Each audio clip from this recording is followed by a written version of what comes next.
Hello student, this is BK Mathur once again. तो we are starting video number 2.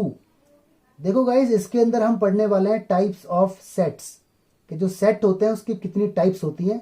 Actually आपको ना कोई भी टॉपिक अगर स्टार्ट करना है तो उसकी डीप नॉलेज और उसकी थ्योरी थोड़ी सी दिमाग के अंदर होनी चाहिए, तभी न्यूमेरिकल्स करने में मजा आता है. ऑलराइट, तो देखिए सबसे पहला है सिंगलटन सेट.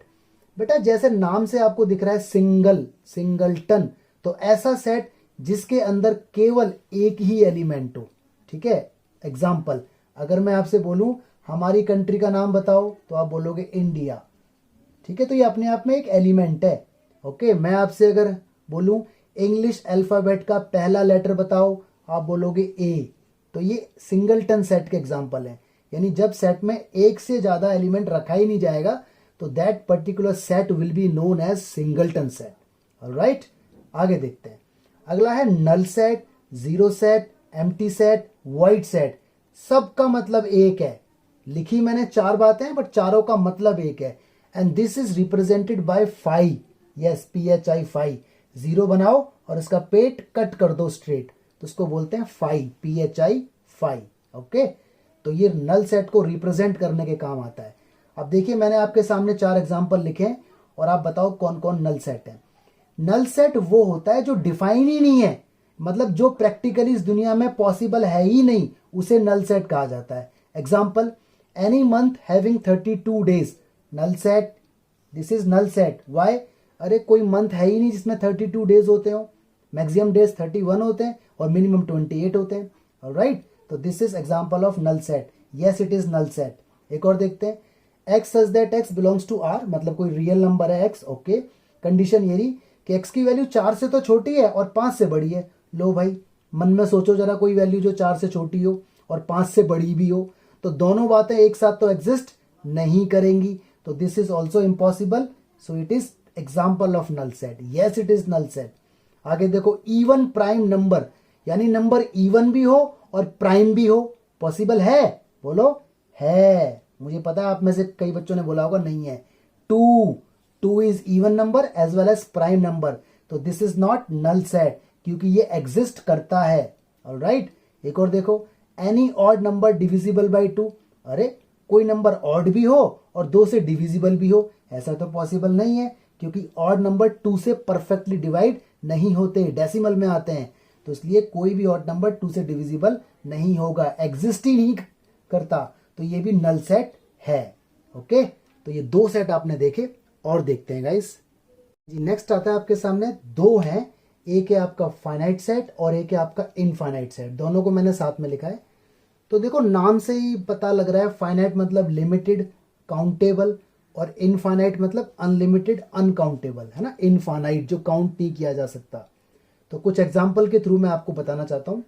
देखो पहला सेट है 1 2 3 डॉट डॉट डॉट. अब आपको मालूम है इसमें कितने नंबर तक ये जा रहा है? नहीं मालूम, तो ये इनफाइनाइट है. ये इनफाइनाइट हो गया. ठीक है, इनफाइनाइट.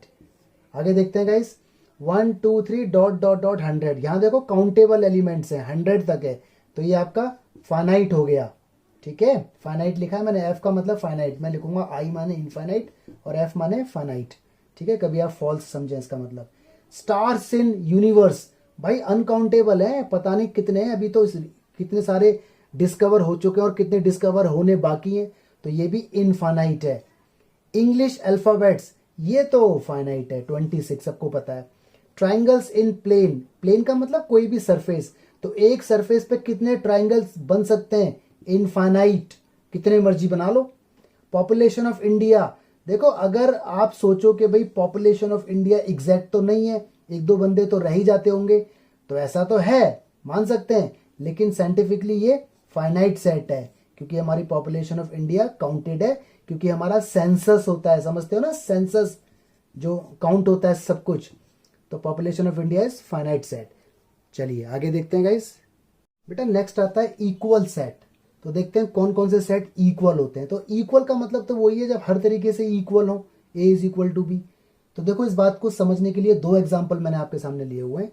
पहला एग्जाम्पल बिल्डर फॉर्म में लिखा है कि लेटर्स बनाने हमें कैटरैक्ट वर्ड से, तो इसको पहले रोस्टर फॉर्म के अंदर बना लो क्योंकि देखने में तो ये अनइक्वल लग रहे हैं, बट देखते हैं आगे आगे होता है क्या.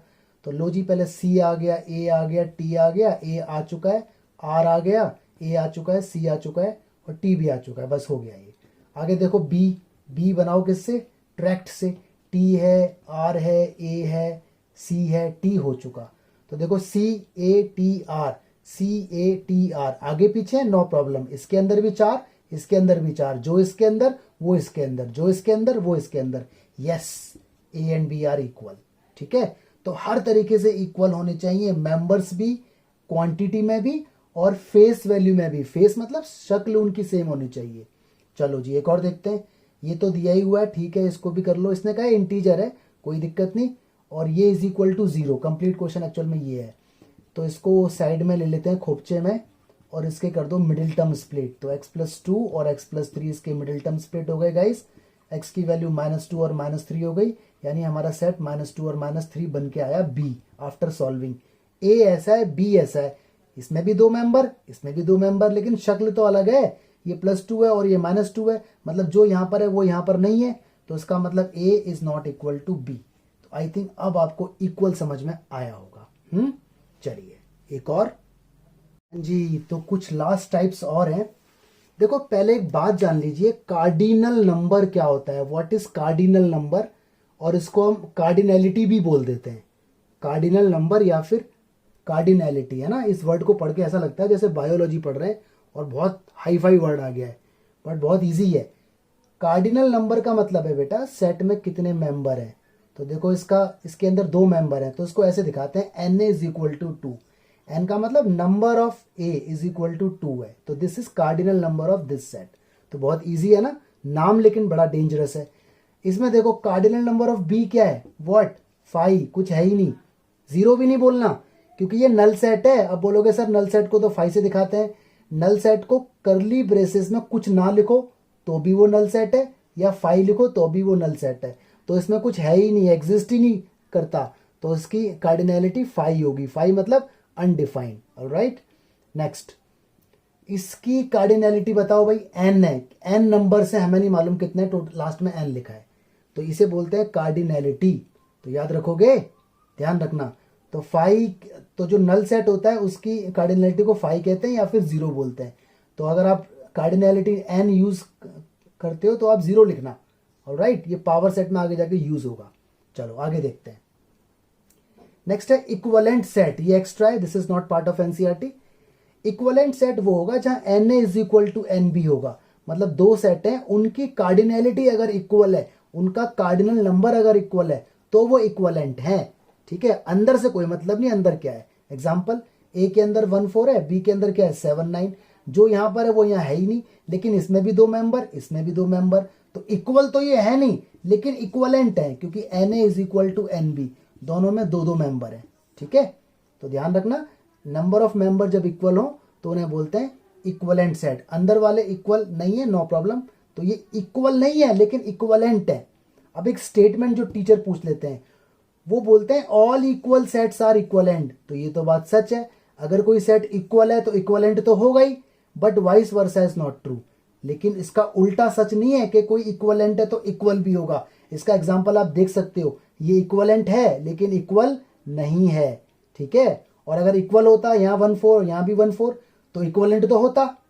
तो इसलिए all equal sets are equivalent but vice versa is not true. तो अगर आपसे एग्जाम में ऐसा कुछ स्टेटमेंट आ जाए तो एग्जाम्पल के थ्रू आप उसे बता सकते हो। ऑलराइट बच्चों, तो कुछ इंपॉर्टेंट न्यूमेरिकल्स हैं, जरा देख लो। इनका एनसीईआरटी से कोई लेना देना नहीं है, ये क्वेश्चन एक्स्ट्रा है। ये बोल रहा है रोस्टर फॉर्म के अंदर इसको चेंज करो। ठीक है, बड़े आराम से देखना है। ये बोल रहा है एक्स सच दैट एक्स, ठीक है, इज अ पॉजिटिव इंटीजर, यानी कोई पॉजिटिव इंटीजर है, लेस देन 10। एक कंडीशन तो ये रही कि वो 10 से छोटे होने चाहिए, मतलब 1 2 3 अप टू 9 तक। ठीक है, और दूसरी कंडीशन ये रही कि 10 की पावर x - 1 जो है वो ऑड नंबर है। इन दोनों कंडीशन को मिक्स करके एक रोस्टर फॉर्म हमको बनानी है। ऑलराइट, तो देखो बेटा, पहली कंडीशन अगर मैं देखूं लेस देन 10, तो 1 2 3 डॉट डॉट डॉट 9 तक आंसर आएगा। और दूसरी कंडीशन है 10 की पावर x - 1 जो भी है वो ऑड नंबर है। तो सोचो जरा, 10 से छोटे ऑड नंबर 1 3 5 7 और 9 ये रहेंगे। तो इसके बीच में लगा हुआ है एंड। एंड का मतलब इन दोनों को जोड़ के हमें नंबर बनाना है, रोस्टर फॉर्म बनानी है। तो इन दोनों को जोड़ के नंबर बना लो, 1 2 3 4 5 6 7 8 9, ये हमारा आंसर आ गया। देखो इस आंसर के अंदर लेस देन 10 वाली बात भी फुलफिल हो रही है और ऑड नंबर भी मिल रहे हैं, तो दोनों बातें इसके अंदर मिल रही हैं। ठीक है, तो इसका आंसर ये था। आगे देखते हैं, ये थोड़ा इंपॉर्टेंट है। X such that x is a positive factor. अच्छा, फैक्टर निकालने हैं नंबर के। नंबर आप देख रहे हो दो पार्ट का कॉम्बिनेशन है, एक ये रहा और एक ये रहा, दोनों पार्ट मल्टीप्लाई में। ठीक है, where this is prime number, मतलब ये तो प्राइम नंबर है, मतलब इसके तो फैक्टर करने की जरूरत ही नहीं है, क्योंकि प्राइम नंबर के फैक्टर तो खुद ही होता है वो। जैसे मैं बोलूँ 3 का फैक्टर तो 3 खुद रहेगा और एक 1 होता है उसका फैक्टर। मैं बोलूँ 11 तो 11 एक रहेगा खुद और एक 1 होता है। तो इसके सारे फैक्टर हमें लिखने हैं, ये प्राइम नंबर है तो हमें इसके बारे में सोचना है। तो जरा सोचो, 2 की पावर कितना है, p-1। ठीक है, तो इसमें p की वैल्यू पहले 1 डालते हैं, क्योंकि पॉजिटिव फैक्टर है तो पॉजिटिव आंसर तो स्टार्टिंग 1 से ही होगी। तो 1 डालते हैं जरा इसके अंदर, तो अगर 1 डालेंगे तो ये आएगा 2 की पावर 0 और सॉरी 2 की पावर 1 - 1 यानी 2 की पावर 0 यानी 1। किसी भी नंबर की पावर 0 1 होती है। आगे हम इसमें 2 डालते हैं p की जगह, तो 2 की पावर 1 यानी 2 ये आ गया। अब डालते हैं 3, तो 3 - 1 2 की पावर 2 आ गया। अब डालते हैं 4 p की जगह, हमारा फोकस इसी के ऊपर है, तो 4 - 1 यानी 2 की पावर 3 आ गया। ठीक है, तो हमने यहाँ से एनालिसिस कर लिया, तो हमारा आंसर देखो ये रहेगा इसका, जो हमारी रोस्टर फॉर्म इसकी आएगी।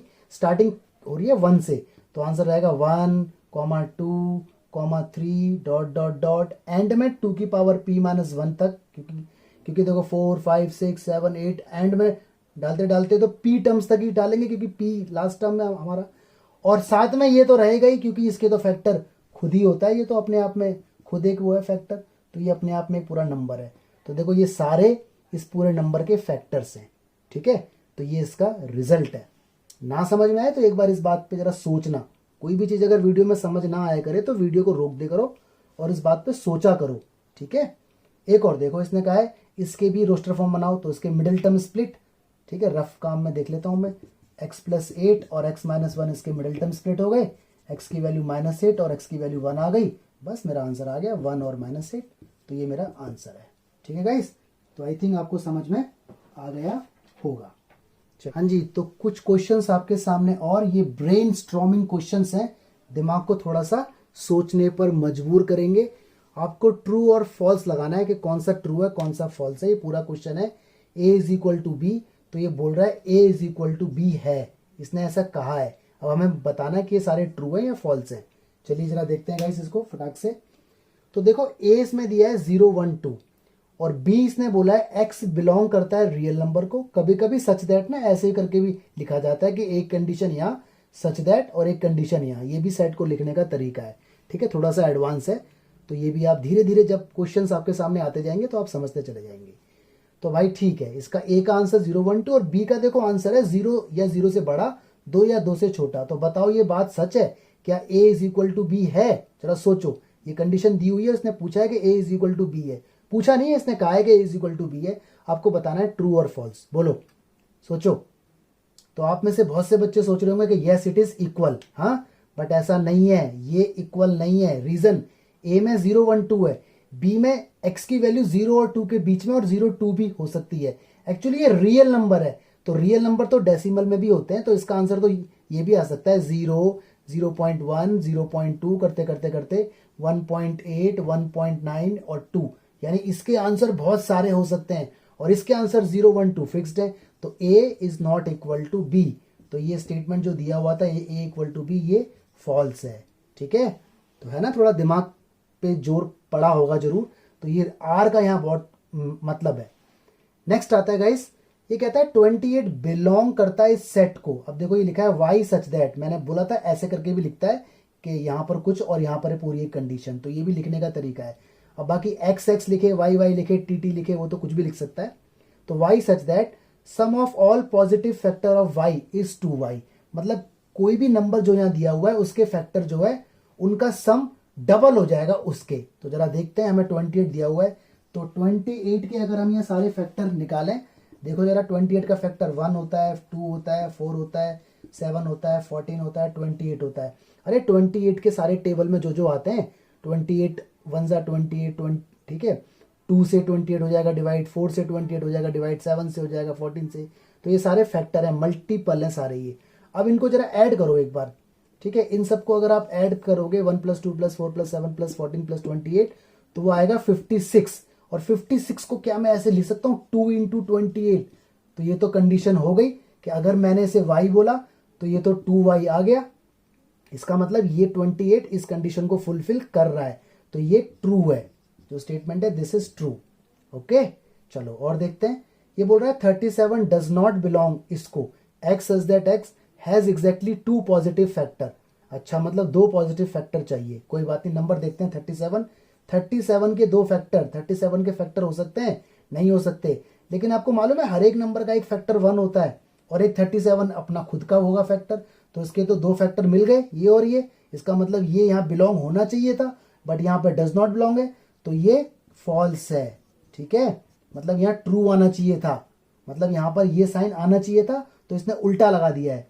ओके, एक और देखो, इसने कहा 7 और 747 बिलोंग करते हैं इसको। ये क्या चीज है, T such that T is a multiple of 37, मतलब 37 के मल्टीपल वाले। तो देखो 7 और 747 दोनों ही 37 के मल्टीपल नहीं है, 37 के टेबल में दोनों ही नहीं आते। इसका मतलब ये ट्रू है। ठीक है, ट्रू है, फॉल्स है, फॉल्स है, क्योंकि यह डज नॉट बिलोंग होना चाहिए था, तो ये फॉल्स है। ओके, इसने बोला बिलोंग होना चाहिए था, डज नॉट बिलोंग, तो उल्टा बोल दिया, तो इसका मतलब ये फॉल्स है। ठीक है, चलो गाइज, थैंक यू पूरी वीडियो देखने के लिए। इस चीज को, सारी चीजों को अपनी कॉपी पे नोट करो, फिर दोबारा इसको खुद ब खुद पढ़ो। Alright, thank you so much.